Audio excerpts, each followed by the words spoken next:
démocrates du monde entier, peuple du monde entier, peuple du Congo-Brazzaville, peuple d'Afrique, nous tenons à vous dire un grand bonsoir. Et nous sommes le 2 août 2017 et nous sommes à Toronto au Canada. C'est une journée très remplie de plusieurs informations que nous avons tous lues dans les médias sociaux, dans les journaux plus approfondis en ce qui concerne le Congo-Brazzaville. Nous allons parler de 3 sujets, mais nous allons rapidement commencer par le tout premier. Celui de RFI venait de dévoiler sur la dette du Congo-Brazzaville qui dépasse énormément les 120% de son PIB, qui ce pourcentage de prêt qui est quasiment 2 fois supérieur à celui qui autorise la BEAC, c'est-à-dire que la Banque économique des États de l'Afrique centrale. Maintenant, nous avons déjà expliqué au peuple congolais et à tous qui nous suivent d'où est parti ce problème-là. Comment nous sommes arrivés à cette catastrophe économique avec les mêmes individus à la tête de ce pays. Nous sommes partis, si nous pouvons le voir, depuis 2004, que le président Lissouba n'était plus au pouvoir. Parce que le président Lissouba était parti depuis 1997. Mais les gens du PCT ont toujours tendance à vouloir revenir pour essayer d'accuser le président Lissouba. C'est comme si c'est le président Lissouba qui était l'auteur. On se souvient tous quand le président Lissouba fouillait la guerre de 97, il avait laissé énormément d'argent, des quantités d'argent liquide au trésor de Pointe-Noire. Tout le monde le sait. Et quand on avait demandé à Lissouba de récupérer cet argent, Lissouba disait non, ça ne lui appartient pas, laissez ça là, ça appartient au Congo. Voyez?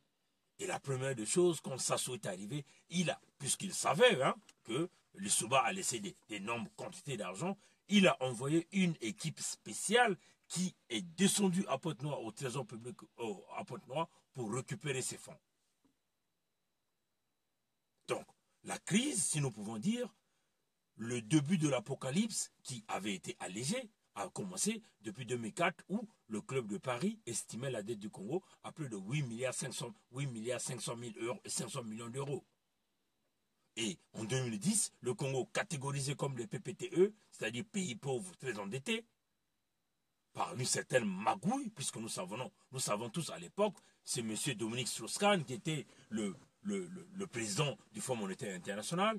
Donc le Congo rentre dans cette catégorie et du coup, la dette du Congo est quasiment réduite. On se souvient encore, en 2004, le Congo était le pays le plus endetté du monde par habitant parce que sa dette dépassait les 60% de son PIB.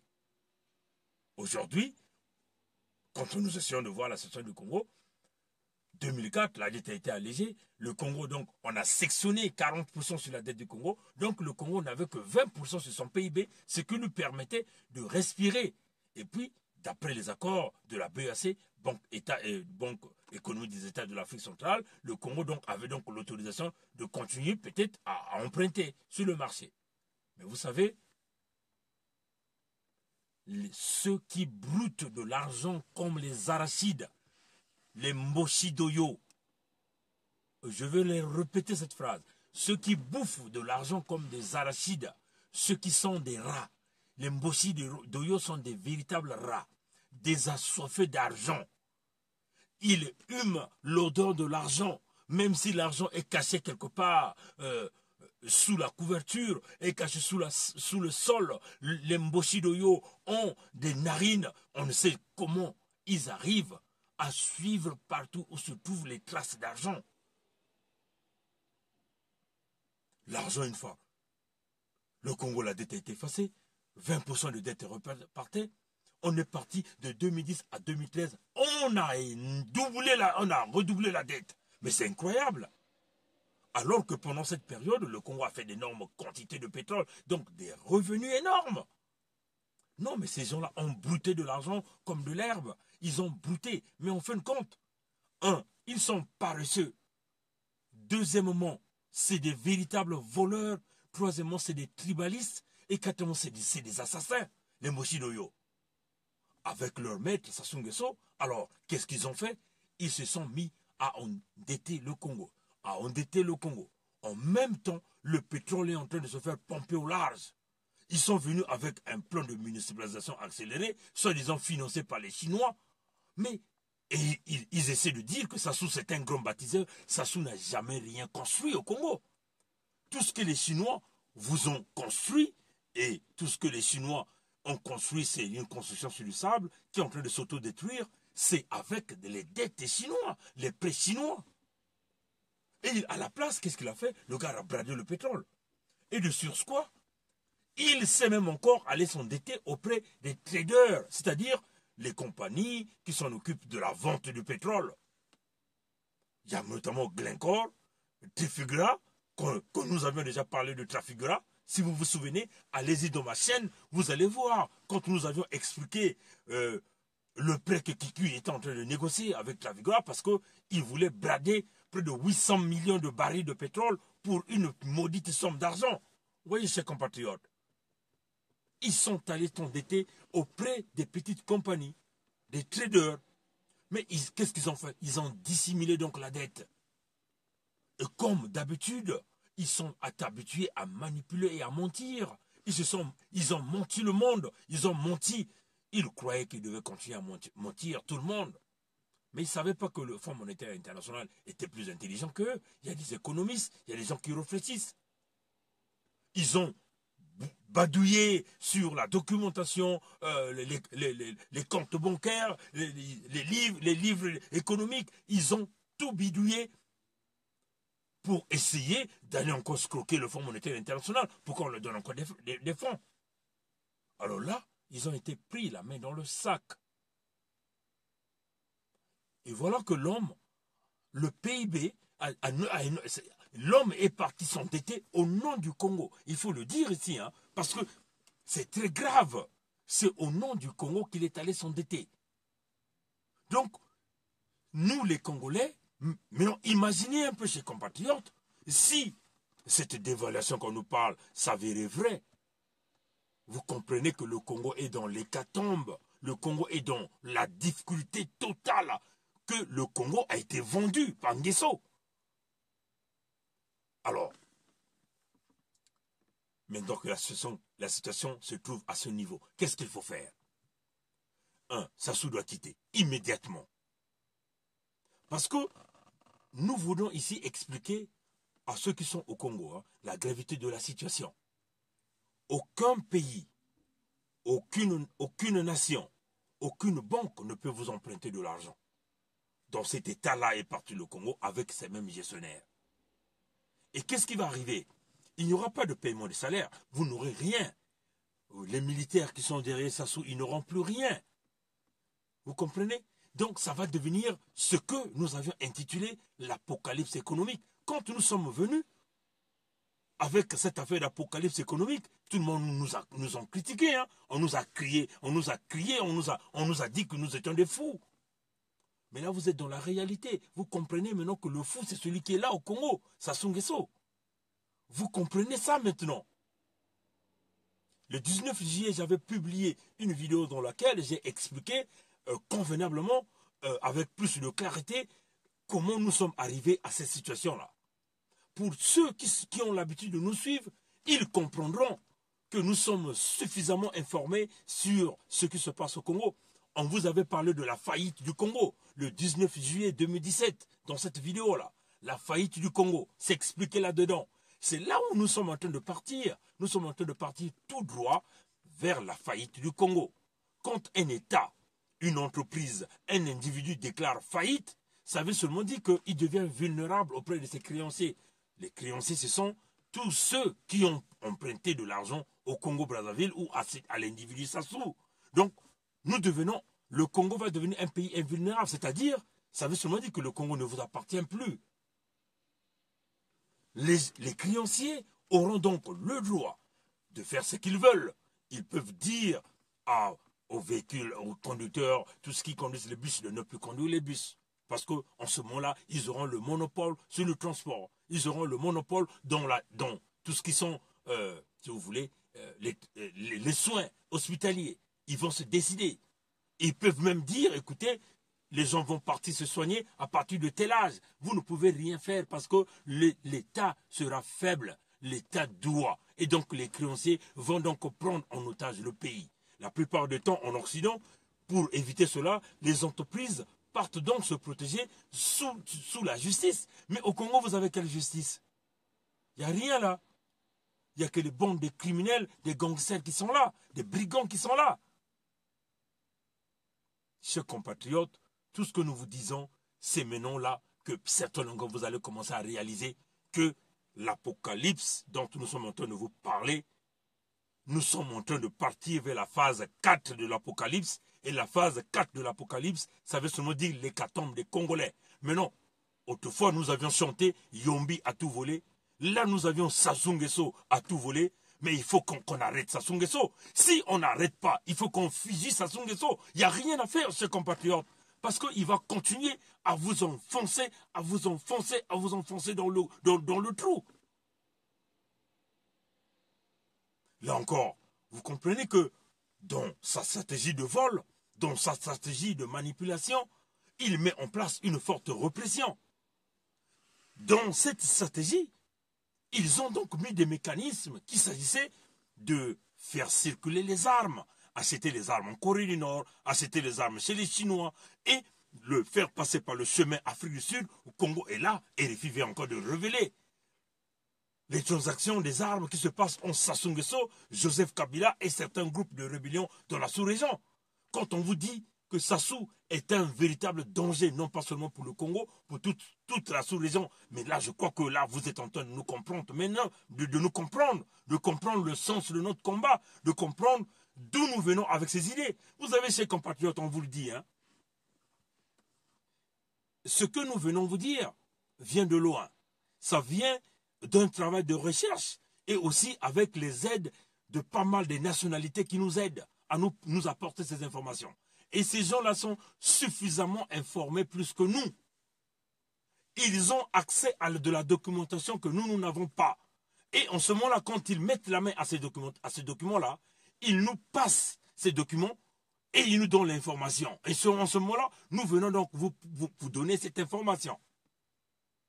Quand on a parlé que Sassou était dangereux pour la sous-région, que Sassou était en train d'assurer le trafic des armes, les gens ne nous croyaient pas. Là, RFI vient de le révéler. Et je crois qu'à partir de là, vous comprendrez que quand nous venons vous dire des informations, c'est bien la réalité. 99,99% de nos informations sont juste vérifiables. Parce qu'on a des documents, on a des preuves. Vous voyez ces compatriotes. Sassou demeure un véritable danger. Il va devenir le danger pour le Congo-Brazzaville. Il devenait aussi le danger pour la France.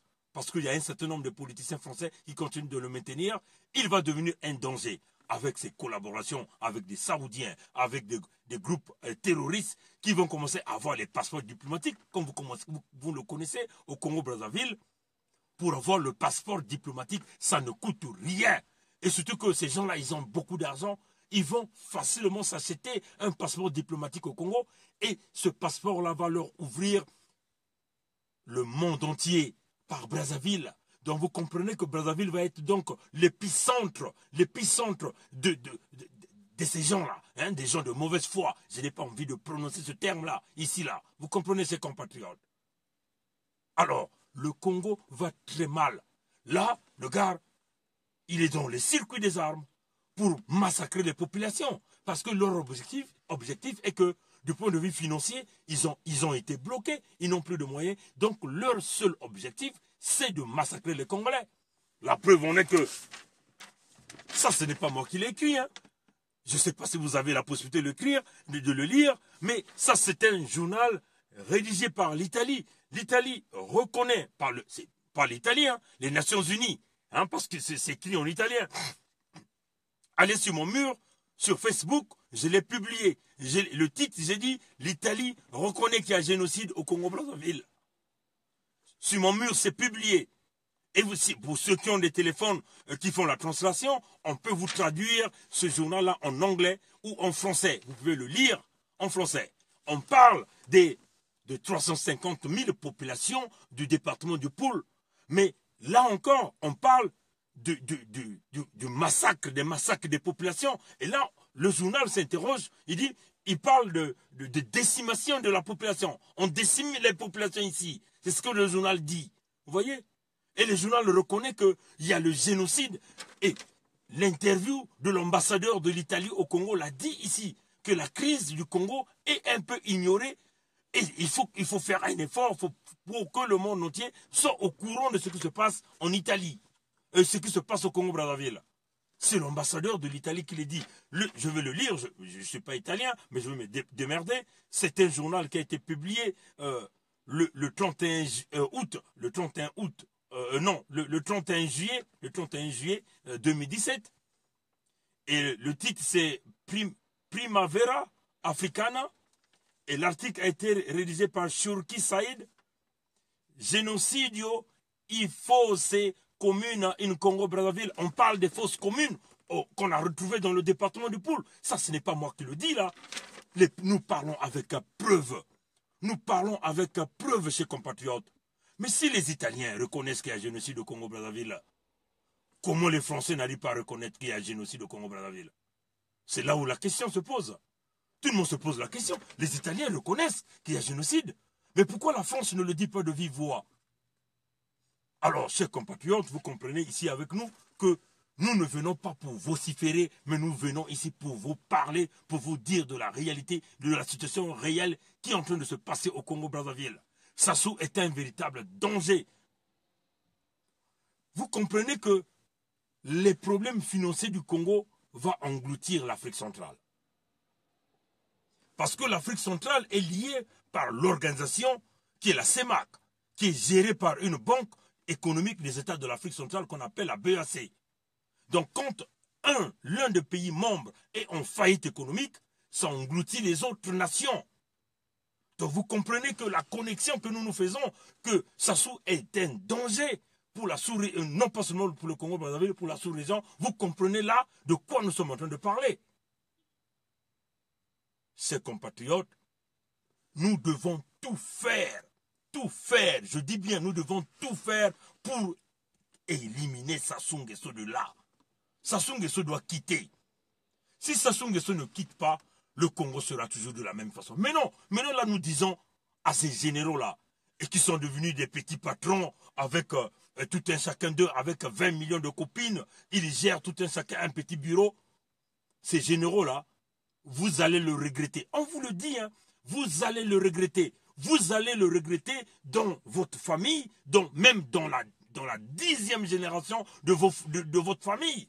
Parce que le mal que vous êtes en train de cautionner avec le criminel Sassou Nguesso, qui est d'ailleurs, il n'est même pas congolais, vous comprenez que c'est un mal qui va rester et c'est un mal qu'on ne veut pas, qui va toujours pousser les Congolais d'essayer de venger contre tout ce que vous êtes en train de faire. Donc, pour éviter que nous arrivons à des telles situations, il est temps que vous compreniez que vous deviez maintenant être du côté du peuple pour se racheter.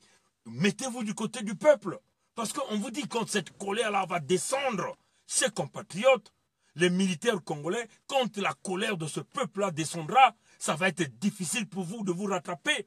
On ne se rattrape pas le jour où la colère est en train de frapper. On ne peut pas se rattraper ce jour-là.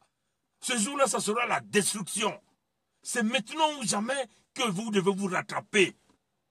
Arrêtez Sassou, minotez Sassou, arrêtez Sassou, chers compatriotes, les militaires congolais. Arrêtez Sassou. Il faut arrêter Sassou Nguesso. À défaut de l'arrêter, vous devez faire ce que vous comprenez que je veux dire ici. Il faut le faire. Le mal du Congo est en train d'aller de pire en pire. Chers compatriotes, notre pays va vers l'hécatombe. Notre pays va vers l'apocalypse économique. Il y a l'apocalypse économique, il y a l'apocalypse humanitaire au Congo, sous un seul individu. C'est inacceptable. Là, le Congo est encore en train de négocier un prêt avec le Fonds monétaire international. Mais nous nous posons la question, comment nous savons que forcément, il y aura un prêt qu'on accordera au Congo? Mais nous nous posons la question, est-ce que vous allez toujours continuer à accorder le prêt avec les mêmes personnes qui sont en train de foutre la merde dans ce pays? Non. Ayons le sens du raisonnement. Même les grands emprunteurs, ayons le sens du raisonnement. Ayons le sens de la raison. On ne peut pas continuer à emprunter de l'argent à quelqu'un qui ne sait pas les gérer. C'est impossible. Mais comme il veut se maintenir, il faut forcément le détruire. C'est comme ça qu'on fonctionne. Pour pouvoir libérer un État, quand vous avez affaire à un dictateur, il faut détruire ce dictateur. Nous avions vu les Américains prendre des sanctions contre le président vénézuélien, le président Maduro. Mais pourquoi vous ne prenez pas les sanctions contre le régime de Sassou Nguesso? C'est là où nous nous posons la question.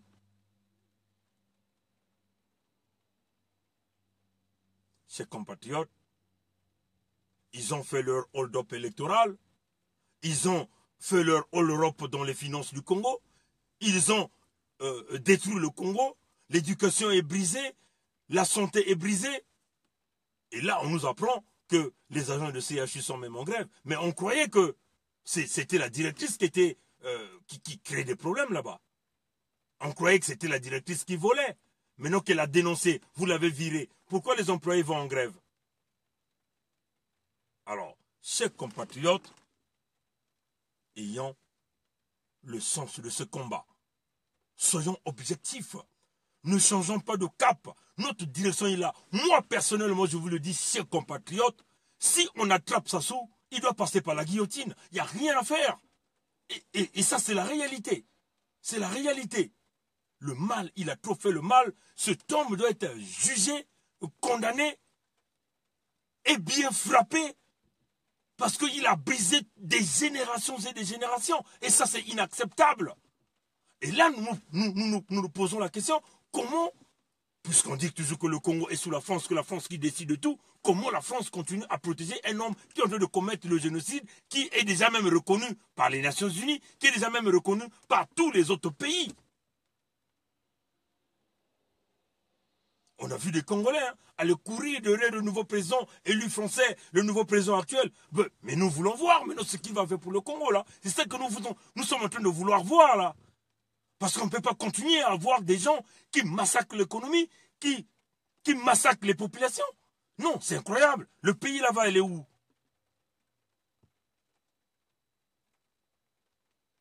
Chers compatriotes, comprenez nos émotions. Mais il y a des moments où on est obligé de prendre un peu de l'adrénaline, de s'exploser, parce que quand on essaie de voir, de ouvrir le Congo sur une grande carte visuelle, quand vous regardez le Congo dans votre tête, vous ouvrez vos yeux, vous le regardez, vous êtes en train de voir la destruction de ce pays sous une bande. Une petite poignée de gens sont en train de briser tout un pays, de briser toutes les familles, de briser toutes les structures de ce pays. Une petite poignée. Non, on a vu ce fameux Okoye là, ce chef d'état-major là. Mais monsieur Okoye, moi je ne vous connais pas. Mais je vous croyais, je croyais que vous étiez un homme intelligent. Je croyais que vous étiez quand même quelqu'un qui peut faire la différence, vu les formations militaires que vous avez eu à faire. Mais quand vous, en tant que soi-disant général, vous vous penchez derrière quelqu'un qui est en train de briser, de voler, de détruire, et vous prenez, vous avez l'audace de prendre ce fameux hélicoptère, d'aller dans le pool, aller voir là où tu as placé les gens pour massacrer les populations, ça me donne envie de vomir sur vous. Mais ce jour-là, je vomirai sur vous. On vous le dit. Ce jour-là, je vomirai sur vous. Vous, Okoye, le général Okoye, là. Vous voyez? Vous êtes peut-être d'abord en train de nous négliger. Vous croyez que nous sommes seulement des petits Congolais, comme tout le monde. Mais continuez de nous négliger. Ce jour-là, nous allons vomir sur vous. On vous le dit, là. Parce que vous n'êtes pas en train d'aider ce pays-là. Vous servez un homme. Vous êtes au service d'un seul individu. Vous ne voyez pas que le Congo est grand. Le Congo n'est pas renfermé sur une seule personne. Mais pourquoi vous êtes loyal à cet homme-là qui se prend pour votre Dieu? Vous le prenez comme votre Dieu. Partout, le culte de la personnalité. Tout un chacun de vous fait faire un discours. Derrière, il y a le portrait du criminel qui est derrière vous. Vous croyez que ça va dominer le Congolais? Jamais du tout. Le Congolais d'aujourd'hui n'est plus le Congolais d'hier. Nous sommes en train de chercher. Le jour où on va attraper Sassou, il va pleurer sa maman Ibarra. Ça, c'est clair. Peuple du Congo-Brazzaville, soyons unis. Le pays va mal, très mal. Soyons unis. Ayons notre objectif. Soit on attrape Sassou, on le juge, ou la Cour pénale vient le chercher par rapport au génocide, ou nous allons le faire passer à notre propre justice. Que Dieu bénisse le Congo-Brazzaville, que Dieu bénisse les enfants de ce pays, que Dieu bénisse tout un chacun de nous. Soyons unis. À plus tard. Au revoir.